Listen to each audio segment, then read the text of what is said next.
Modi at 20 સપના થયા સાકાર બુકનું વિમોચન, ગુજરાતી આવૃત્તિનું વિમોચન।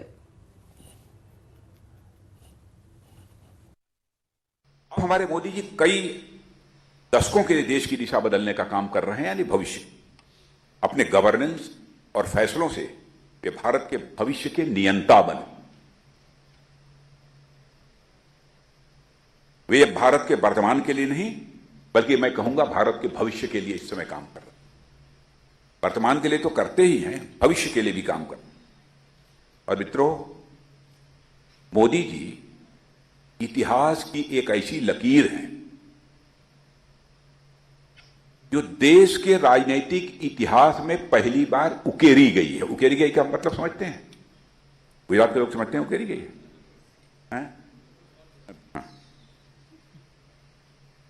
अब पहली बार यह उकेरी गई है, तो आखिर यह मोदी मैजिक नहीं है तो क्या है? यदि कोई मोदी मैजिक कहता है तो इस पर लोगों को आपत्ति क्यों होती? मैंने पहले भी जब कहा तो लोगों को आश्चर्य हुआ कि राजनाथ जी ऐसा कह रहे हैं। मैं बोल चुका हूं और मैं फिर कह रहा हूं, दोहराना चाहता हूं, इस देश की नब्ज को पहचानने वाला और जनता से सीधा संवाद करने वाला महात्मा गांधी के बाद यदि कोई दूसरा नेता है तो उसका नाम है श्री नरेंद्र भाई मोदी। तुलना नहीं है। मैं जानता हूं जिनको इसमें कुछ निकालना होगा वो कहेंगे तुलना करें, तुलना नहीं है। जो नेतृत्व हुए हैं बाद के, उनकी बात मैं कर रहा हूं। जनता के नब्ज को, जनता के मूड को पहचानना, जनता की नीड्स, जनता की आवश्यकताओं को पहचानना, एक सूक्ष्म दृष्टि जो उसके लिए होनी चाहिए, वह यदि किसी के पास है तो वह नरेंद्र मोदी जी के पास है। इसलिए बनी है बात। महात्मा गांधी ने देश के करोड़ों लोगों को आजादी के आंदोलन से जोड़ा। अब मोदी जी ने क्या किया? नरेंद्र मोदी ने देश के विकास और सांस्कृतिक पुनर्जागरण से देश के आम लोगों को जोड़ा। यही मोदी मैजिक, यही मोदी मैजिक। और नरेंद्र मोदी एक ऐसे अनोखे नेता हैं जो देश में ध्वंस से नहीं बल्कि अपनी क्रिएटिविटी, सृजनात्मकता, रचनात्मकता से बदलाव की अलख रोशनी जगाते रहे। वे अपनी रचनात्मकता से देश में सांस्कृतिक पुनर्जागरण का अभियान इस समय छेड़े हुए। आप कहेंगे कैसे? सोमनाथ देख लीजिए, भव्य स्वरूप किसने दिया है? फिर आइए केदारनाथ देख लीजिए, फिर आइए अयोध्या देख लीजिए, भव्य राम का मंदिर। देखा होगा कि टेलीविजन पर चल रहा था कि कैसा स्वरूप है, कैसा बन रहा है। काशी चले जाइए, काशी विश्वनाथ। सोचा था आपने ऐसा काशी विश्वनाथ मंदिर? और अब महाकाल का बदलता हुआ दिव्य और भव्य स्वरूप उज्जैन में आपने देखा हो। यह देश के सांस्कृतिक पुनर्जागरण की मिसाल नहीं है तो क्या है? जो लोग मोदी जी की आलोचना करने वाले लोग हैं, उनसे मैं इस सवाल को पूछना चाहता हूं, इसे क्या कहें? क्या इसे वोट बैंक की पॉलिटिक्स कहें? क्या कहना चाहिए?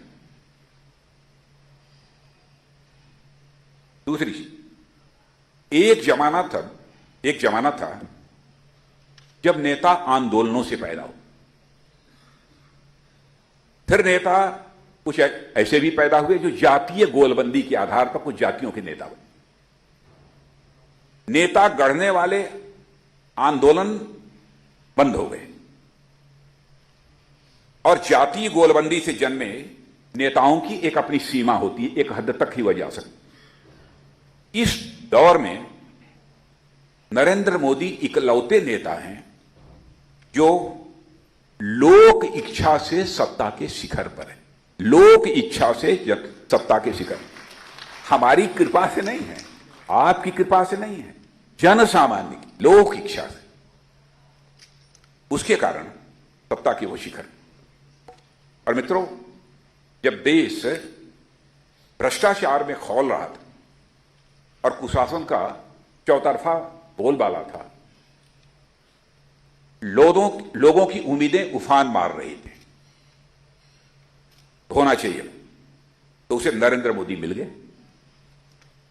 होना चाहिए कुछ, भ्रष्टाचार बढ़ रहा है, मिल गए मोदी जी। वह किसी आंदोलन से नहीं आए। आंदोलन नकारात्मक भाव ध्वनित करता है। मोदी जी जन उम्मीदों के शिखर पर लोक इच्छा से पहुंचे, और यह लोक इच्छा भी ईश्वरीय कृपा है। इस पर भी कोई डिबेट करना चाहे, लोक इच्छा यही ईश्वरीय कृपा है। सबको नहीं मिलती। अनावश्यक कुछ लोग परेशान रहते हैं, परेशान नहीं रहना चाहिए। ये सबको नहीं मिलती।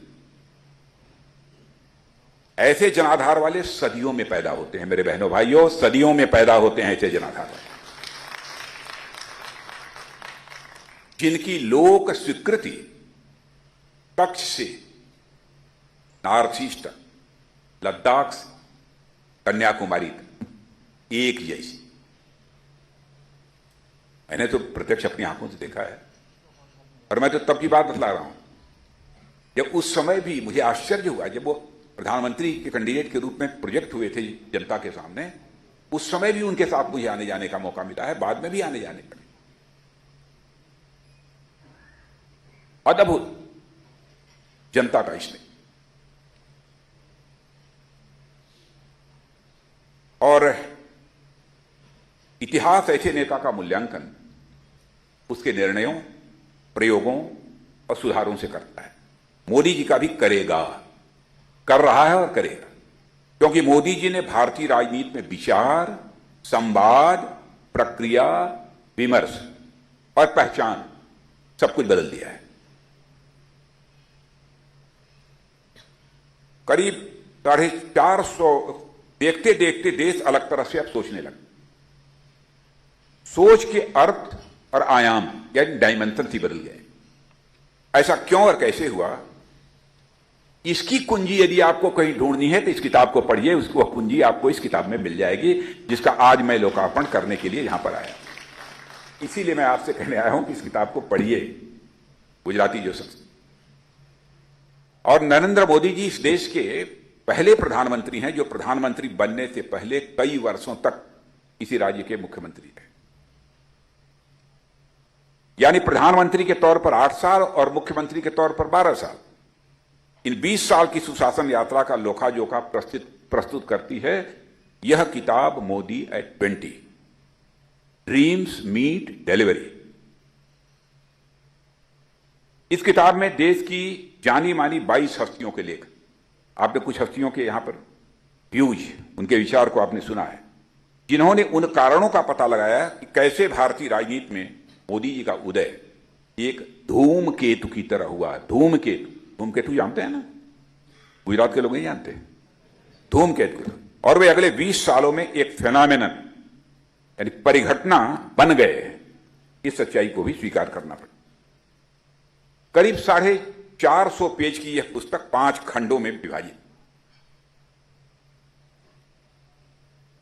400 पेज की यह पुस्तक 5 खंडों में विभाजित, जिसमें मोदी जी के सामाजिक राजनीतिक प्रभाव, आर्थिक नीतियों, शासन की शैली और उनकी वैश्विक अपील पर एक विस्तार पूर्वक चर्चा की गई।